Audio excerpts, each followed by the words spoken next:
The more you open your life for display, the more you invite the invisible hands of others to pull you back down. It is not merely an opinion, but a pattern of human behavior that sociologists and psychologists have studied for decades. A curious and often brutal truth of human nature.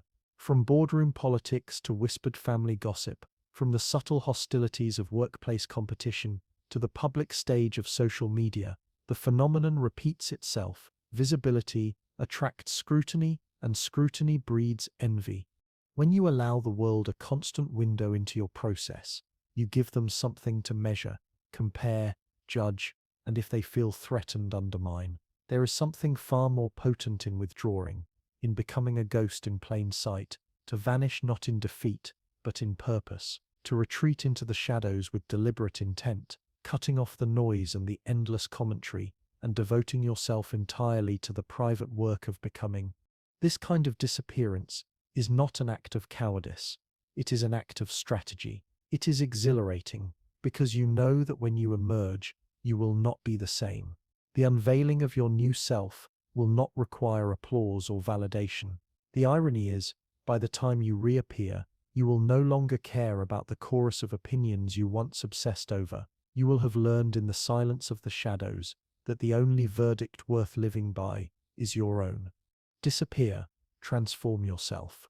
Shed what you used to be as a snake leaves behind its skin. Rise like a bird that has only just realized its wings were meant for flight. Run free beneath the weightless sky until every breath feels like the first one, until every reflection in the mirror shows you a stranger with eyes you somehow recognize. Become braver than you imagined. Trade fear for wonder. Trade chains for open horizons. Because this is not just poetic language or motivational myth, it is the reality of survival in human society. Social psychologists have documented a deeply ingrained instinct known as the tall poppy syndrome, the tendency for people to cut down, resent, or quietly work against those who stand too tall, too proud, or too different from the collective norm. In ancient tribal life, standing out too much could mean exile, attack, or death. Today, exile comes in the form of whispered doubts, subtle discouragement, dismissive tones, or conversations designed to drain your energy and make you question yourself. It is rarely an overt act of malice. Most of the time, the people holding you back are not even aware of what they are doing. It is human nature working in the background, preserving the comfort of the familiar. Your change unsettles them, not because they hate you, but because your transformation exposes the stasis of their own lives. It holds up a mirror to the dreams they abandoned and the excuses they've polished into virtues. That reflection is uncomfortable, so they try, in ways both quiet and clever, to keep you exactly where you are. And so you learn the greatest truth. If you are to become who you are meant to be, you must do it away from their gaze. Your growth must be your secret revolution. Your silence must be your armor, and when you finally return, different, unrecognizable, untouchable, you will find that their reactions no longer define you. Disappear. Transform yourself. Rise. The anthropological roots of this behavior run deep. In small tribal societies, individuals who accumulated too much power, resources, or status could destabilize the entire group's survival structure. Keeping everyone relatively equal wasn't just social preference, it was literally a matter of life and death for the collective. This evolutionary programming still operates in our modern brains, even though the context has completely changed. Your success doesn't threaten anyone's survival anymore, but the ancient wiring still fires, creating unconscious resistance to anyone who dares to significantly improve their circumstances. Understanding this dynamic is crucial because it helps you realize that the resistance you'll face isn't personal, it's biological. People aren't consciously trying to hold you back, they're responding to primitive social instincts that evolved over millions of years. This knowledge can free you from resentment and help you approach your transformation with strategic wisdom rather than emotional reactivity. Let's get into how to execute this strategic withdrawal with precision and intelligence. I'm going to break this down into 3 essential phases that build upon each other in a logical progression. First is how to disappear properly and completely from the social radar. Second is what to do while you're operating in the shadows to maximize your transformation. And third is how to reappear strategically when you're ready to re-engage with the world from a position of strength. If you mess up any part of this process, especially the final phase, you're going to regret it deeply and potentially undo months or years of dedicated inner work. The neuroscience of secrecy and success. So how do we disappear the right way? The first and most crucial element is learning to shut your mouth completely, and this goes far deeper than simple discretion or keeping secrets. Your mouth betrays you much more than you realize, and you need to get it under total control immediately. This isn't just about maintaining privacy, it's about understanding the profound psychological, neurological, and social dynamics that occur every time you verbalize your internal world to others. Don't break apart. Find the flame within your heart. Past the dark, the morning. Hold on, what he has to say. Here's the latest on my broken ankle. Doc says, I'll be all right. Only I have to stay off my feet for a week or so. Anyway, here's the ticket for the high teen carnival. It's too late to turn it in, so you have yourself a time and tell me all about it. One couple. Recent neuroscience research has revealed fascinating insights about what happens in your brain when you talk about your goals versus when you work on them silently. When you verbalize your intentions to others, your brain releases dopamine, the same neurochemical reward you would receive from actually making progress toward those goals. This creates what researchers call substitution satisfaction. Your brain mistakes talking about progress for making actual progress, reducing your motivation to do the hard work required for real achievement. You will no longer speak openly about your life, your goals, your struggles, your setbacks, your victories, or your progress to anyone else. This includes your family members who just want to help, your friends who care about you, your co-workers who make casual conversation, your social media followers who engage with your content. Absolutely no one gets access to your inner transformation anymore. The only possible exception might be your life partner, and that's only if you absolutely know beyond any shadow of doubt that they want you to succeed and will support your growth without judgment, sabotage, unconscious undermining, or the subtle discouragement that often comes disguised as realistic advice or looking out for your best interests. You're going to have serious trouble controlling your mouth at first, and that's completely normal and expected. It's going to take tremendous time, conscious effort, and repeated practice, because what you're fighting against isn't just a bad habit or social conditioning. You're rewiring millions of years of evolutionary programming that's literally encoded in your DNA. The natural tendency we have to share information about our lives, our plans, our struggles, and our achievements is fundamentally coded into our genetic structure for survival and social bonding purposes. In prehistoric times, sharing detailed information about your activities, your location, your resources, your plans, and your capabilities was absolutely essential for tribal survival. Those who communicated effectively about their circumstances lived longer, received more support from the group, and reproduced more successfully. The individuals who kept everything to themselves were often ostracized or abandoned, which meant death in harsh environments. But in today's world, this same instinct often works directly against our best interests and sabotages our most important goals. When you share your transformation goals with others, several destructive psychological processes begin immediately. First, your brain receives social validation and attention that partially satisfies the deeper need that motivated the goal in the first place.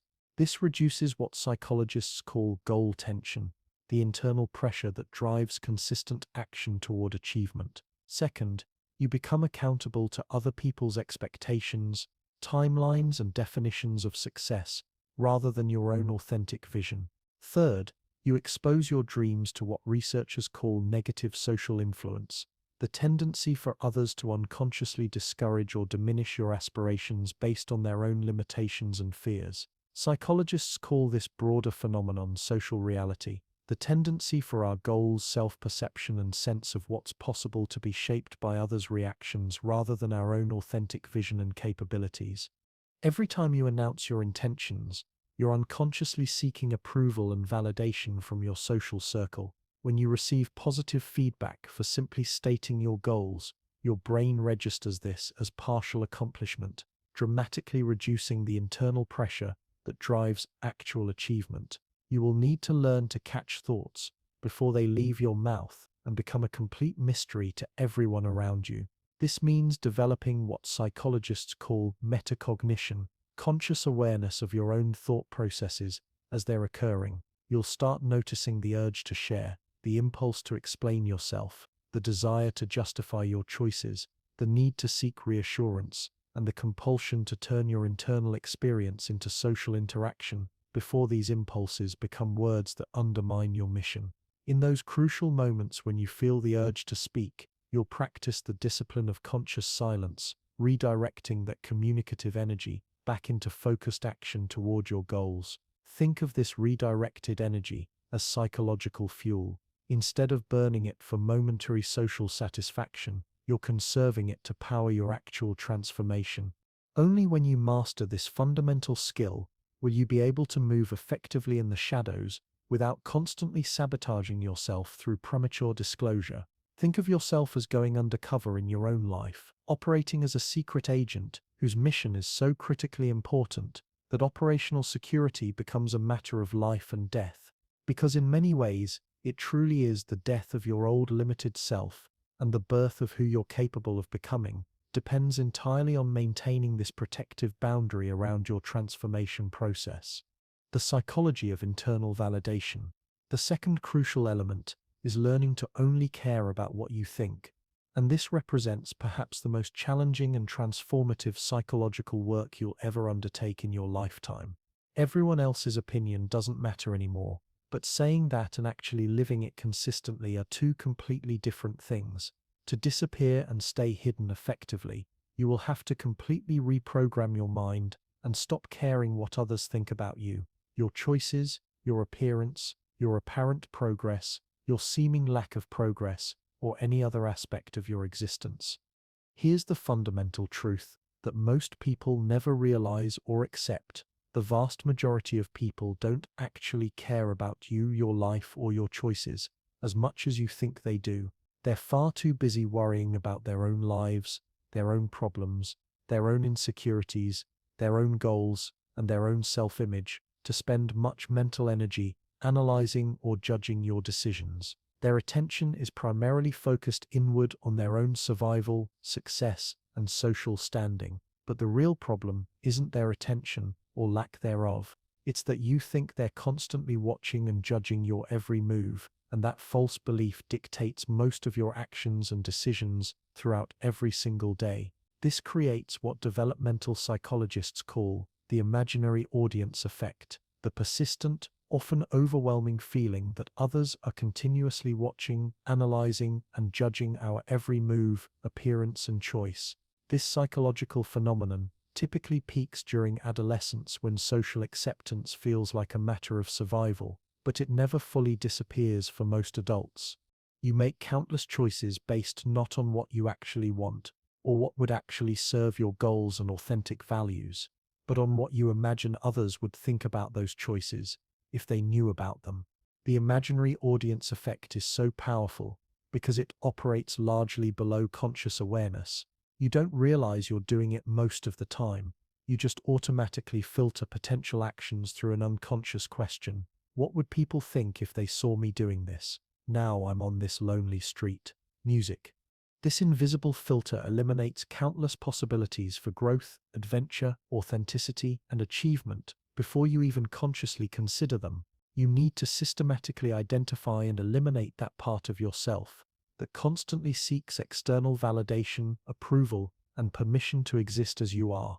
This isn't about becoming antisocial, narcissistic, or indifferent to others' well-being. It's about developing what psychologists call internal locus of control. Instead of being driven primarily by external rewards, punishments, social pressure, and others' opinions, you become driven by your own authentic values, vision, and long-term objectives.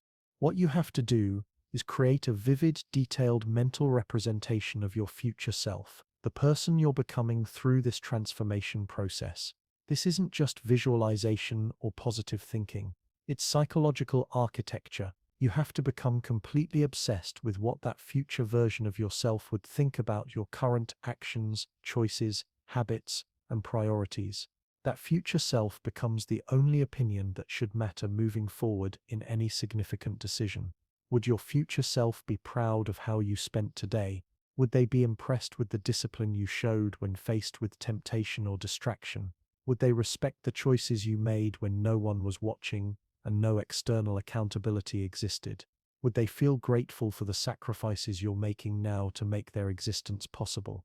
This internal dialogue becomes your new guidance system, replacing the external validation seeking that has been running your life unconsciously. We're so deeply conditioned to seek approval from others that you literally have to trick your brain and make your future self the other person whose approval you desperately seek.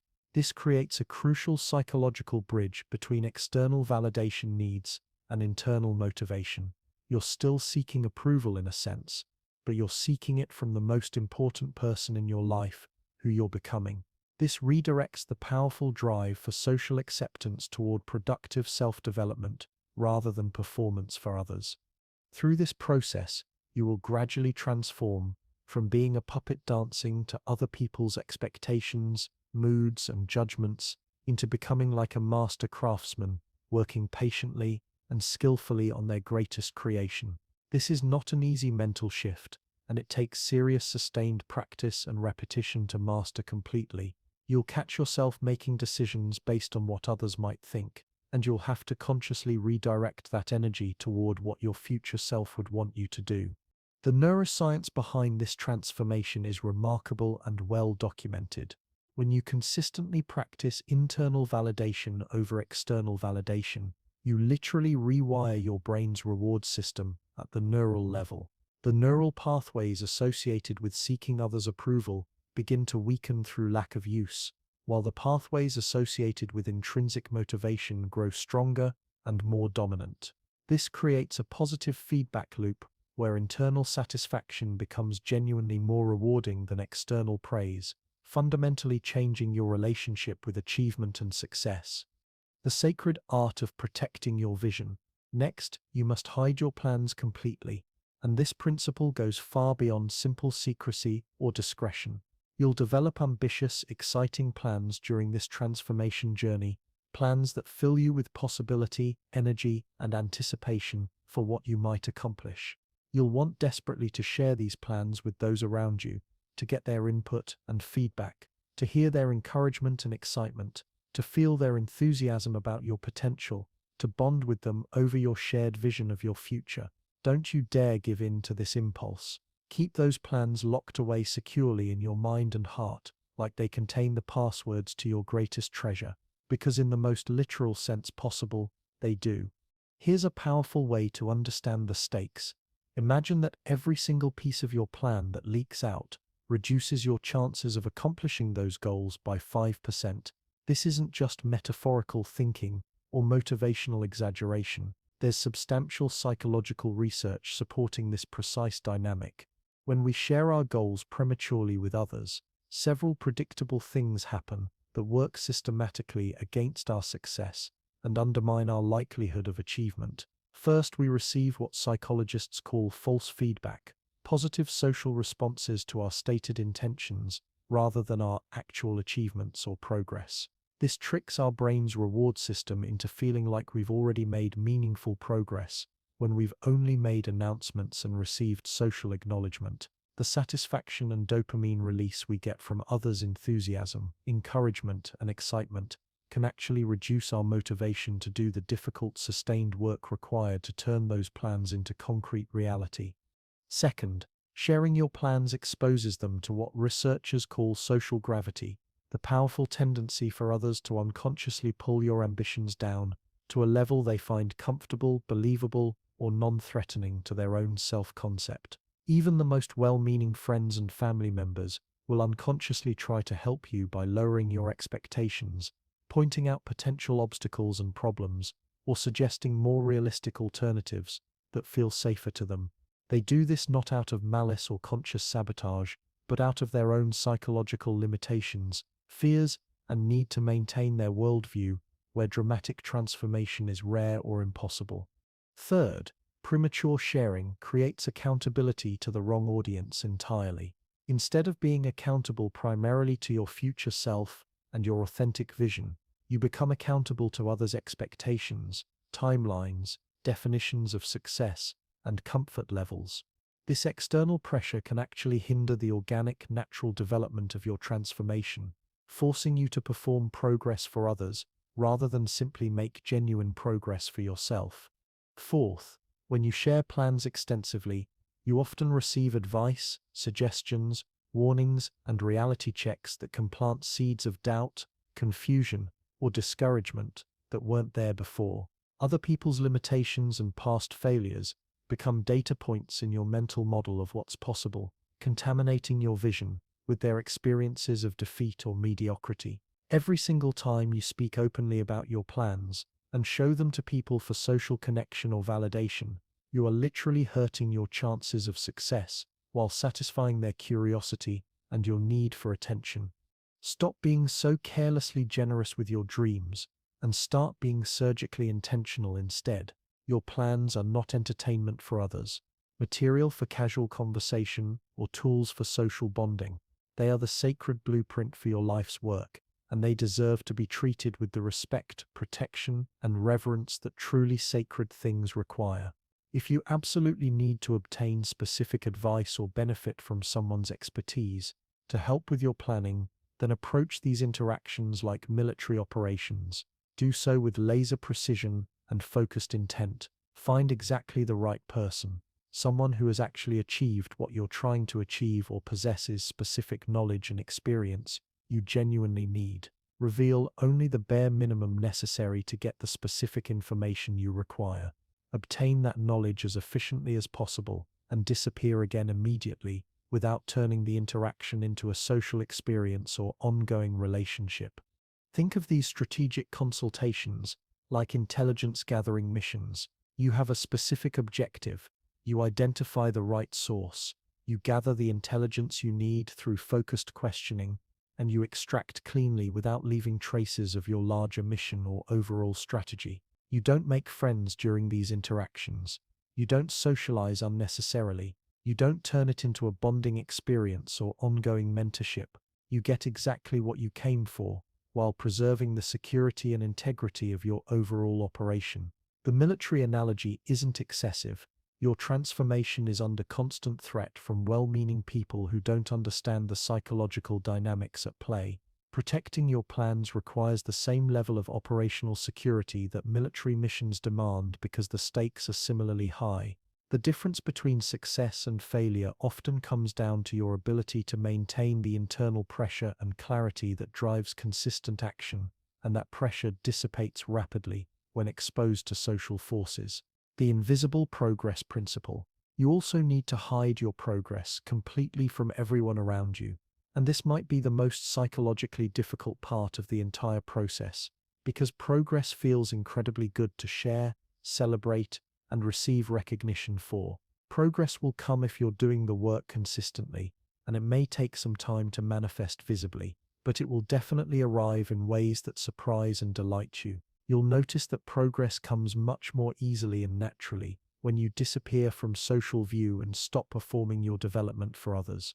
But under no circumstances should you let anyone see these improvements as they're occurring. Don't show off your improved physique. Even when people start commenting that you look different and asking what you've been doing, don't flash your increased wealth or improved financial situation. Even when you want to celebrate reaching important milestones, don't demonstrate your new skills or knowledge. Even when opportunities arise naturally to impress others or receive recognition for your learning, just focus completely on progressing even more, using each small victory as fuel for the next level of improvement, rather than as material for social validation. This principle works because it prevents what psychologists call premature celebration syndrome. When we share our progress too early in the development process, we often experience a significant dopamine release from others' recognition, praise, and excitement about our achievements. This neurochemical reward feels remarkably similar to the satisfaction we would get from achieving even greater progress, but we're receiving it prematurely just for showing what we've accomplished so far. This can create a psychological false summit, where our brain feels like we've reached our destination when we've only completed the early stages of the journey. The neuroscience of achievement reveals that our brains are designed to feel satisfied when we receive social recognition for our efforts. This was evolutionarily adaptive because social status often determines survival and reproductive success. But in modern contexts, focused on long-term development, this same mechanism can work against us by providing premature satisfaction that reduces our drive to continue improving. Disappearing is only worthwhile if it carries you through the entire transformation process from beginning to end without interruption. Going back to your old patterns of sharing and showing off mid-transformation will probably reverse much of the progress you've made, and you'll find yourself back near square one psychologically. This happens because returning to external validation reactivates those old neural pathways and undermines the internal motivation system you've been carefully building through sustained practice. You will feel intense, almost overwhelming urges to share the changes you're seeing in your life. This urge will be particularly strong when you hit significant milestones, achieve meaningful breakthroughs, or when people start noticing changes and asking direct questions about what you've been doing differently. These moments are crucial tests of your commitment to the process. You'll have to flex your willpower muscle consistently and keep everything contained within yourself, even when sharing would feel natural, deserved, or socially expected. Use that sharing energy to pour even more fuel into your efforts. Instead, think of it as energy recycling. Instead of burning that enthusiasm and excitement for temporary social satisfaction, you're capturing it and converting it into additional motivation for continued improvement. This creates what systems theorists call a closed loop, where your progress generates energy that fuels more progress, rather than an open loop where progress energy is dissipated through social sharing. Think of your progress like a savings account that compounds most effectively when you don't make withdrawals. Every time you withdraw some progress to spend on social validation, you interrupt the compounding effect and reduce the final result significantly. But when you let that progress accumulate invisibly and reinvest all the energy back into continued development, it grows exponentially, because each improvement builds on all the previous improvements without interference or energy leakage. This principle also protects you from what researchers call social anchoring, the tendency for others' reactions to your progress to influence your own assessment of what you've achieved and what's possible going forward. When people express amazement at relatively small changes, you might unconsciously accept their assessment that you've already accomplished something remarkable, reducing your internal standards and expectations for continued growth. The forge of solitary strength. Finally, and perhaps most crucially for your long-term development, you must hide your struggles, failures, setbacks, and emotional pain completely from the outside world. Going into this shadow mode is going to be incredibly tough, more challenging mentally, emotionally, and sometimes physically than you can possibly imagine right now. You're going to be exhausted on levels you didn't know existed, mentally fatigued beyond what you thought was possible, emotionally drained from facing your limitations and fears, and you may literally bleed or cry after encountering obstacle after obstacle that stands between you and your progress. What would your natural, deeply ingrained instinct be at each wall you hit? What would feel most comforting and relieving when you're struggling with major setbacks, questioning whether your goals are even realistic, or wondering if you have what it takes to see this through? You'd probably want to complain about your difficulties to a close friend who would listen sympathetically, seek comfort and reassurance from your family members who love you, or find a sympathetic ear that could validate your struggles and remind you that transformation is hard for everyone and that you're not alone in facing these challenges. You already know what I'm going to tell you. You'll need to shut that impulse down completely and handle your pain, confusion, doubt, and struggle entirely by yourself. This isn't about becoming emotionally isolated, psychologically unhealthy, or cutting yourself off from all human support. It's about learning to process difficulty in a way that builds genuine strength, resilience, and self-reliance, rather than seeking relief in ways that ultimately deplete your internal resources and undermine your independence. Scream into the wind if you need emotional release. Let those tears flow freely when the pressure becomes overwhelming. Punch a pillow when frustration peaks. Patch up your psychological wounds with whatever internal resources you have, but do it all yourself in the privacy of your own space. Do it in the shadows where your struggle becomes your strength, rather than your story for others to hear, analyze, and respond to. Let each difficult moment build your character and resilience, instead of becoming material for others' sympathy, advice, or attempts to rescue you from necessary growth experiences. This solitary processing of difficulty serves several crucial psychological and developmental functions that are impossible to achieve through external support systems. First, it develops what researchers call distress tolerance, your capacity to experience uncomfortable emotions, uncertainty, confusion, and challenge without immediately seeking relief, escape, or rescue from outside sources. This capacity becomes absolutely essential for any significant transformation, because meaningful change always involves extended periods of moving through uncertainty, discomfort, and challenge without clear resolution. Second, handling struggles independently builds genuine self-efficacy, deep, unshakable confidence in your ability to solve problems, overcome obstacles, and handle whatever life presents using your own internal resources and creativity. Each time you work through a difficulty without external rescue or support, you prove to yourself at the deepest level that you're more capable, resilient, and resourceful than you previously believed. This self-knowledge becomes unshakable because it's based on actual lived experience rather than others' encouragement, reassurance, or motivational words. Third, private struggle prevents what psychologists call learned helplessness, the insidious tendency to become psychologically dependent on others' support, advice, and intervention, gradually losing confidence in your own problem-solving abilities and internal strength. When you consistently turn to others for comfort, guidance, or rescue during difficult times, you unconsciously train yourself to believe that you can't handle significant challenges alone. This undermines the very independence, self-reliance, and inner strength that transformation requires, and that makes the results sustainable long-term. Fourth, processing pain privately allows you to develop what philosophers and psychologists call anti-fragility, the ability to not just survive difficulty, but to actually become stronger because of it. When you seek external comfort during challenging times, you often get relief that prevents the full psychological adaptation from occurring. It's like taking painkillers during exercise. You avoid the discomfort, but you also prevent the strength building that the discomfort was supposed to catalyze. Let every moment of rock bottom, every experience of failure or setback, every instance of questioning yourself become the launching pad that catapults you to another level of capability and inner strength.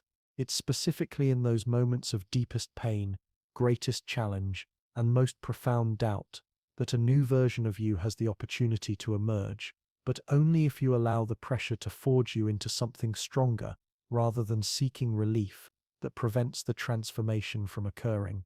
Embrace that pain and go so far as to develop appreciation for it, because you'll discover that your capacity to handle difficulty is directly proportional to your capacity to achieve extraordinary things. The people who accomplish remarkable transformations aren't those who avoid struggle or have easy lives. They're those who learn to dance with struggle until it becomes their friend, teacher, and the source of their greatest strength. This doesn't mean seeking unnecessary suffering or romanticizing pain. It means recognizing that growth and discomfort are inseparable partners and learning to welcome the discomfort because you know it's the price of becoming who you want to be. When you develop this relationship with challenge, you become unstoppable because you're no longer afraid of the very experiences that stop most people in their tracks. The architecture of total transformation. Now we're ready for the transformation phase proper. where all of your preparatory work begins to pay substantial dividends in actual change, growth, and measurable progress toward your vision. First, you need to pick your targets and be absolutely specific about what you're going to transform, down to details that most people would consider excessive or obsessive. This isn't about setting generic vague goals like get in better shape, make more money, or be happier. To become something genuinely meaningful through this process, you need to know exactly what that something is with precision that borders on the mathematical. Do you want to be absolutely jacked and physically unrecognizable with specific body fat percentage, muscle measurements, strength benchmarks, and athletic capabilities that represent your ideal physical form? Do you want to build a money-generating business or career that produces a specific monthly revenue, serves a particular market, and gives you complete financial freedom to live according to your values? Do you want to develop expertise in a skill that places you in the top 10% of practitioners worldwide with measurable competencies and recognized credentials? Do you want to create artistic work that expresses your deepest vision and touches people's lives in specific ways?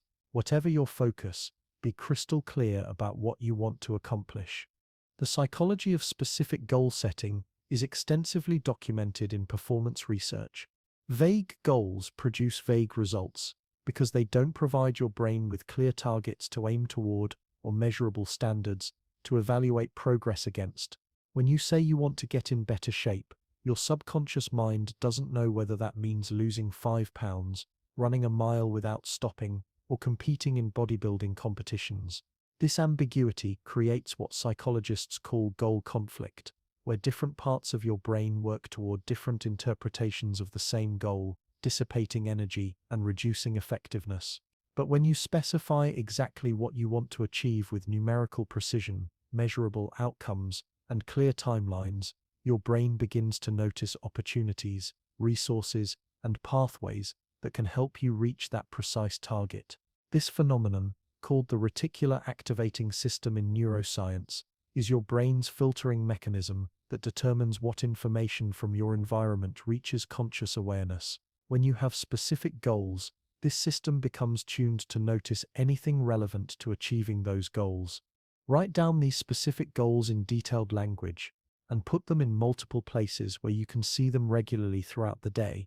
But remember that absolutely no one else can ever see these goals or know their specific details. They become your private mission statement, your personal constitution, your secret declaration of who you're becoming. Read them daily, visualize them vividly with as much sensory detail as possible, and let them guide every significant decision you make during your transformation period. But specificity alone isn't sufficient for sustained motivation. Your goals need to be connected to deeper emotional motivation, the why behind your what, that provides fuel when progress becomes difficult. This emotional connection provides the psychological energy that keeps you going when the process becomes uncomfortable, boring, or seemingly impossible. Ask yourself not just what you want to achieve, but why achieving it matters to you at the deepest level. How will your life be different in concrete, specific ways? How will you feel about yourself when you look in the mirror? What will become possible in your relationships, career, and personal satisfaction that isn't possible now? Environmental architecture for success. Second, you need to revolve your entire life around crushing these objectives with the single-minded intensity of someone whose life literally depends on success. Every single waking hour should be planned and executed to drive toward your goals with ruthless efficiency and unwavering focus. This isn't about achieving some mythical work-life balance. This is about total life integration around your transformation, where everything either serves your goals directly or supports your ability to serve your goals. Be completely obsessed with your transformation in the healthiest, most sustainable way possible. You need to develop the mentality that this is your one shot in life, your singular opportunity to become who you're truly capable of being. So dedicate every breath and every choice to making it happen. Everything you do should be intentional and carefully designed to either directly advance your goals or maintain your physical, mental, and emotional capacity to advance your goals consistently over time. This level of integration requires what environmental psychologists call environmental design, structuring your physical, social, and digital environment to support the behaviors you want to develop while eliminating or minimizing environmental factors that work against your goals. Move to an apartment or house that's located close to the gym, training facility, or workspace that serves your transformation. If that's not possible, choose your living situation based on how well it supports your daily practices rather than convenience, social factors, or cost alone. Surround yourself completely with books, tools, equipment, and resources directly related to your goals. Create a physical environment that constantly reminds you of what you're working toward and makes it as easy as possible to engage in the behaviors that drive progress. Join classes, groups, communities, or organizations that provide regular practice opportunities and expose you to others who are serious about similar objectives, but remember to maintain your secrecy about your specific goals and progress. Time box your entire day so that you're spending several focused, uninterrupted hours working directly on your transformation every single day, without exception. This isn't about finding time for your goals when it's convenient or when other obligations allow. It's about making your goals the immovable center around which everything else revolves and adapts. Dedicate specific, protected time blocks to planning your approach, practicing key skills, learning new information, and executing the specific activities that drive your transformation forward measurably. Schedule regular sessions for examining your plan, updating your approach based on what you're learning through experience, tracking your progress with objective metrics, and breaking down larger goals into smaller, immediately actionable steps that you can execute consistently. Do absolutely everything necessary to succeed, and be willing to sacrifice anything that doesn't serve your transformation or actively undermines it. This might mean saying no to social events that don't align with your goals or drain energy you need for your work. It might mean ending relationships that consistently drain your energy, undermine your confidence, or pull you back to old patterns of thinking and behaving. It might mean changing your daily routine, your living situation, your career focus, or your social circle entirely. The level of commitment required for genuine transformation is total and uncompromising, and anything less produces partial results at best. The neuroplasticity revolution. Third, and perhaps most fundamentally, you must completely reprogram your mind so that happiness, satisfaction, and fulfillment become synonymous with crushing your goals and making measurable progress toward your vision. You're going to have to fall genuinely in love with this disappearing act, with the discipline it requires, with the solitude it demands, and with the person you're becoming through the process. You will need to learn to love working in the shadows and making progress that no one can see, celebrate, or validate. Everything will feel strange, uncomfortable, and sometimes lonely at first, because you're rewiring reward systems that have been in place for years or decades of your life. But eventually, through consistent practice and conscious choice, you'll find yourself genuinely enjoying the pain, the invisibility, the delayed gratification, and the profound satisfaction that comes from becoming your own source of validation and motivation. This transformation includes a fundamental shift in how you think about satisfaction, reward, happiness, and success itself. Instead of seeking pleasure primarily from external sources, other people's approval, immediate gratification, comfort, entertainment, social connection, or consumption, you learn to derive deep, lasting satisfaction from the process of growth itself. This is what psychologists call intrinsic motivation, finding genuine reward in the activity rather than an external recognition of the activity. The neuroscience behind this shift is remarkable and offers hope for anyone willing to commit to the process. When you consistently choose long-term satisfaction over short-term pleasure, when you repeatedly select internal validation over external approval, when you persistently choose growth over comfort, you literally change your brain's physical structure at the neural level.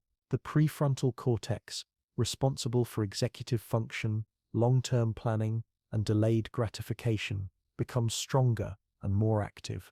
The limbic system, responsible for immediate pleasure-seeking and emotional reactivity, becomes less dominant in your decision-making process. This neuroplasticity means that what initially requires tremendous willpower, constant vigilance, and repeated conscious choice eventually becomes automatic, natural, and genuinely preferred. The discipline that felt forced and difficult at the beginning becomes your default way of operating. You stop craving external validation because internal satisfaction becomes genuinely more rewarding. You stop avoiding difficulty because you've learned experientially that challenge is where growth lives and that growth is where satisfaction comes from. It's a complete reprogramming of your mind's operating system, and it will become an integral part of your positive transformation that extends far beyond whatever specific goals you're working toward. Embrace this change and actively participate in facilitating it within yourself through conscious choice and consistent practice. Notice when old patterns of thinking arise and consciously choose the new patterns instead. Celebrate small victories privately and internally. Find genuine joy in the process, rather than focusing only on outcomes or external recognition. This mental reprogramming also involves what cognitive scientists call identity transformation, changing how you see yourself at the deepest level. Instead of seeing yourself as someone who needs others' approval to feel good, you become someone who generates satisfaction from within. Instead of seeing yourself as someone who avoids discomfort, you become someone who embraces challenge as the path to growth. Instead of seeing yourself as dependent on external circumstances for happiness, you become someone who creates your own circumstances through disciplined action. The ripple effect of authentic being: you'll continue pursuing ambitious goals and pushing toward bigger, more meaningful objectives. But the energy and motivation behind this pursuit will be completely different from what drove you before. Instead of desperate striving to prove your worth or anxious attachment to specific outcomes, you'll engage in playful exploration of your potential. Instead of fearful clinging to results or identity based on achievements, you'll develop confident detachment that allows you to take bigger risks and pursue more ambitious objectives without your self-worth being dependent on any particular outcome. You'll remain somewhat mysterious to most people around you, and you'll discover that this mystery isn't just a strategic advantage for avoiding social interference. It becomes a source of profound personal freedom. When people don't have fixed ideas about who you are, what you're capable of, or what you should be doing with your life, you're free to continuously reinvent yourself without having to overcome others' expectations, limitations, or outdated perceptions of your identity. You'll discover a deep, calming peace that comes from operating in the shadows of your own choosing. This isn't the peace of inactivity or withdrawal from life's challenges. It's the peace that comes from knowing you can handle whatever arises, because you've developed unshakable confidence in your own resourcefulness, resilience, and ability to adapt. You'll find a new way of living that you enjoy far more than what you had before, because it's completely authentic to your deepest values and connected to your highest potential. The mastery of invisible power. This is the ultimate gift of strategic withdrawal. The discovery that the person you were trying to become was always there, waiting in the shadows for you to have the courage to meet them, claim them, and become them fully. The transformation isn't about adding something to yourself that wasn't there before. It's about removing everything that was preventing your authentic self from emerging and expressing itself powerfully in the world. When you master this art of shadow transformation, you join the ranks of history's most influential figures who understood that real power comes not from social performance or external validation, but from the unshakable strength that develops when you learn to stand completely in your own truth. You become someone who can influence without trying, lead without seeking followers, and create meaningful change simply by being authentically yourself in a world full of people performing versions of who they think they should be. The shadows taught you the most important lesson of all, that you are enough exactly as you are, and simultaneously capable of becoming more than you ever imagined possible. This paradox, complete self-acceptance combined with unlimited growth potential, becomes the foundation for a life of meaning, impact, and deep satisfaction that no external achievement could ever provide. This is why those who master the art of strategic withdrawal rarely want to fully re-emerge into the social spotlight. They've discovered something far more valuable than social recognition or external validation. They found themselves, and in doing so, they found everything they were ever looking for.